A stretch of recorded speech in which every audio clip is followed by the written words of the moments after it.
મારો વોર્ડ મારી વાત એબીપી અસ્મિતાની વિશેષ રજૂઆતમાં આજે વાત કરીશું વડોદરા શહેરના વોર્ડ નંબર 4ની। આ વિસ્તારના લોકો સ્થાનિક સ્વરાજની ચૂંટણીમાં કઈ બાબતોને ધ્યાનમાં રાખીને મતદાન કરશે અને વિસ્તારના લોકોની શું સમસ્યા છે જાણીએ। મારો વોર્ડ મારી વાતની અંદર વડોદરા કોર્પોરેશનના વોર્ડ નંબર 4ની વાત કરીએ છીએ કે જ્યાં એક કાઉન્સિલર કોંગ્રેસના અને 3 ભારતીય જનતા પાર્ટીના છે। 5 વર્ષ દરમિયાન તમારા વિસ્તારમાં કામ થયા છે કે હજુ સુધી કોઈ કામ બાકી છે? 5 વર્ષ સુધી તો કામ નથી થયા, કોઈ કરતા કોઈ કામ નહીં। એ જ પાણી ગંદુ આવે છે। આટલી તારીખમાં ચોમાસું હતું, ચોમાસામાં કમ્પ્લેન કરી કંઈ થાકી ગયા। એમને એવું કીધું કે ભાઈ આ લોકો હવે ચોમાસું છે એટલે ગંદુ પાણી આવે છે। હવે હાલ પૂરતો તો ચોમાસું પતી ગયું તો બી હાલ ગંદુ જ પાણી આવે છે, ડોળું પાણી અને ગંદાતું પાણી આવે છે। બીજી વસ્તુ કે અમારે ત્યાં લાઇટની સમસ્યા એટલી બધી છે, છેલ્લા 10 વર્ષથી કહીએ છીએ કે ભાઈ અમારે આ નાની લાઇટો નથી ચાલતી, ઘરો ચોરી થાય છે બરાબર। એ હમણાં વચ્ચે એક બેનનો અછડો તૂટી ગયો હતો, એટલે વારંવાર રજૂઆત કરવા છતાં કોઈ કોર્પોરેટર કે કોઈ ધારાસભ્ય કે કોઈ સાંસદ સભ્ય કોઈ બી અમારે ત્યાં દેખાતું નથી।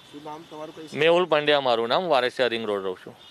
મેહુલભાઈ કહી રહ્યા છે કે કોઈ દેખાયું નથી, શું કહેશો? શું નામ તમારું, કયો વિસ્તાર અને શું સમસ્યા? મારું નામ અજય સાટિયા છે, હું સંગમ વારેસિયા રિંગ રોડ પર રહું છું। મુખ્ય સમસ્યા તો ઘણી છે, જેમાં પાયાની સુવિધાઓ કહેવાય કે જે પ્રાથમિક સુવિધાઓ છે, રોડ ગટર પાણીની સુવિધાઓ 5 વર્ષનું આકલન કરીએ તો એના કરતાં હું કહીશ કે 10 થી 15 વર્ષ કે 25 વર્ષથી અહીંયા એક જ પાર્ટીનું, ભારતીય જનતા પાર્ટીનું શાસન છે, છતાં પણ હજુ પ્રાથમિક સુવિધાઓ પૂરી પાડવામાં આ લોકો નિષ્ફળ રહ્યા છે। તમે ગમે ત્યારે જુઓ, મારા રોડ પર મુખ્ય સમસ્યા હતી વરસાદી પાણી ભરાવાની। આ લોકોએ વરસાદી કાળ જે ગાયકવાડી સમયનો હતો એની ઉપર આરસીસી વોલ કરી નાખીને બંધ કરી દીધું। એનાથી આજુબાજુની સોસાયટીઓમાં વરસાદની અંદર પૂરની સમસ્યા ઊભી થઈ, એ કૃત્રિમ રીતે જે ઊભી થઈ હતી સમસ્યા હતી, એટલે મુખ્ય પાણી ભરાવાની મોટી સમસ્યા। બીજું જોઈએ તો ડ્રેનેજની એટલી મોટી સમસ્યા છે કે ડ્રેનેજના અને પીવાના પાણીના લાઈનો મેચ થઈને ગંદા પાણી ગટરના પીવા પડે છે। 24/7 સ્માર્ટ સિટીના નામ પર 24/7 પાણી આપવાની વાત હતી, 1 કલાક પૂરું નથી આપી શકતા। 45 મિનિટથી અડધો કલાક પાણી મળે છે, પણ લો પ્રેશરથી મળે છે। એટલે પીવાના પાણીની સમસ્યા છે, એ પણ પીવાનું પાણી ગંદુ પીળા કલરનું જીવડાવાળું પાણી આપે છે, એટલે લોકોના આરોગ્યને પણ બહુ મોટું નુકસાન થઈ રહ્યું છે। સાથે સાથે વાત કરીએ તો રોડના નામ પર આજે રોડ બને છે, બીજા દિવસે રોડ ખોદી નાખે છે। કંઈક ને કંઈક ગેસ લાઈન નાખવાની વાત હોય કે કોઈક જીઓવાળાને ટાવર નાખવાના, કેબલ નાખવાની વાત હોય, એમાં રોડ કોર્પોરેશન અમારા તોડી નાખે છે। એટલે મુખ્ય સમસ્યાઓ રોડની છે, ગટરની છે, પાણીની છે અને લાઇટો, સ્ટ્રીટ લાઇટો।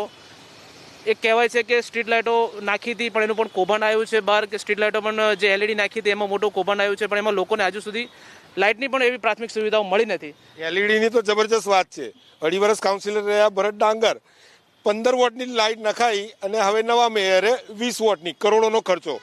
બેન, ક્યાં રહો છો, શું કહેશો? મારું નામ તૃપ્તિ ઝવેરી છે, હું ward number 4 election ward number 4માં રહું છું।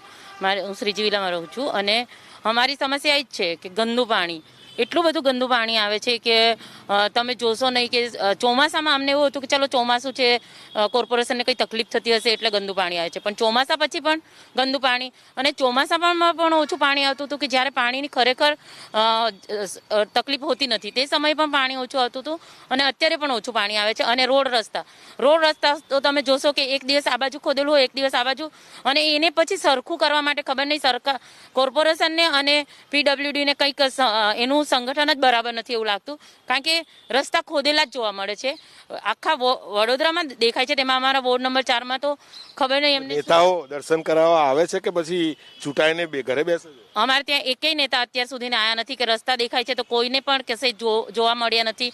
અને જ્યારે રજૂઆત કરીએ છીએ ત્યારે અમને એક અનિલભાઈ પરમાર છે કોંગ્રેસના કોર્પોરેટર, એ અમને મદદ કરી રહ્યા છે અને અમે એમને જ્યારે પણ ફોન કરીએ છીએ, જ્યારે પણ અમારી તકલીફો જણાય છે, જરૂર હાજર થઈ જાય છે। મહિલાઓને પીવાના પાણીનો પ્રશ્ન એટલે કે પેટમાં કણાની જેમ ખૂંચે, આપણે પણ માની શકીએ, શું કહેશો બેન? હું વોર્ડ નંબર 4માં રહું છું, મારું નામ શોભના સોલંકી છે।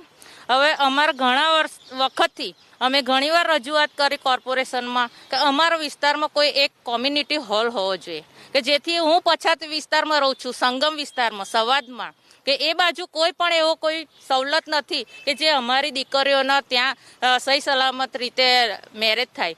અત્યારે તમે જોયું કે 19 એમાં કોરોનાની હાલતમાં અમારા વિસ્તારમાં એટલી બધી તકલીફ હતી, અમારો રેડ ઝોન કહેવાતો હતો, પણ કોઈ પણ કોર્પોરેશન અમારી પડખે આવીને અમને કોઈને પૂછ્યું નહીં કે તમે અત્યારે કેવી હાલતમાં છો।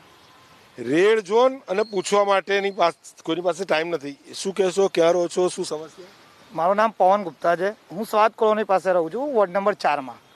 કોરોનાના આખા વર્ષ દરમિયાન સરકારે વારંવાર એક વાત કહી કે ડિસ્ટન્સ રાખો અને હાથને સાફ કરતા રહો, પણ મારા વિસ્તારની સૌથી મોટી સમસ્યા એ છે કે અમારી જે વોર્ડ ઓફિસ અમારા ઘર પાસે આવેલી છે એ વોર્ડ ઓફિસના ગેટ પર આજ દિન સુધી સફાઈ નથી થતી. કોઈ પણ સમયે જાઓ ત્યાં કચરો ભરાયો હોય, અમારા વિસ્તારમાં કચરો એમને એમ રહે. અને બીજી એક સમસ્યા મહત્વની એ છે કે અમારો જે રોડ જે બહાર સંગમ નીકળે છે અને ગધેડા માર્કેટ તરફ જાય છે, જ્યાં ગાડીના સ્પીડ બ્રેકર માટે વારંવાર રજૂઆત થતી હોય છે પણ હજી તક સ્પીડ બ્રેકર નહીં આપી, પણ એની જગ્યાએ બીજી એવી જગ્યા છે સવાદ કોલોની કે જ્યાં વગર કામમાં 10-15 સ્પીડ બ્રેકરો બનાવી દીધા છે. એટલે એક પ્રકારનું કૌભાંડ આ કરે છે. અમને જે સ્વચ્છતા જોઈએ છે આપવામાં નથી આવતી, જ્યાં સ્પીડ બ્રેકરની જરૂર છે આપવામાં નથી આવતી, અને એમની મનમાની જ ચલાવી રહ્યા છે. સ્વચ્છતા એ આપણા જ પ્રધાનમંત્રીનું એક સ્લોગન છે, પણ એ સ્લોગનને વોર્ડ ઓફિસના કોઈ પણ અધિકારીઓ માનતા નથી. પ્રધાનમંત્રીના સ્લોગનને દોડીને પી ગયા છે. શું કહેશો? શું નામ, કયો વિસ્તાર? હેમંત આમરે, વારસિયા રિંગ રોડ રાજધાની રહું છું. રસ્તો રોડ રસ્તાની જ વાત છે. જે તમે જોશો રિંગ રોડનો ખાસ કરીને અને ચાલો કોડિયાનગર સુધીનો પટ્ટો જે વારે ઘડીએ ખોદ્યા કરે છે આ લોકો, પણ રોડ બનાવવામાં આવતા નથી. 6 મહિને ખબર નહીં શું કારણથી આ લોકો કોઓર્ડિનેશન નથી પીડબ્લ્યુ જોડે કે કોઈના જોડે બી, પણ એ વારે ઘડીએ ખોદવામાં આવે છે. એના લીધે બહુ તકલીફ થાય છે લોકલ લોકોને ત્યાં. શું પછી હવે આ ચૂંટણીમાં કઈ બદલાવ ઈચ્છી રહ્યું છે તમારો વોર્ડ? હા, આ વખતે નિશ્ચિતપણે બહુ અલગ જ બદલાવ આવશે, રિઝલ્ટ કંઈ અલગ જ હશે.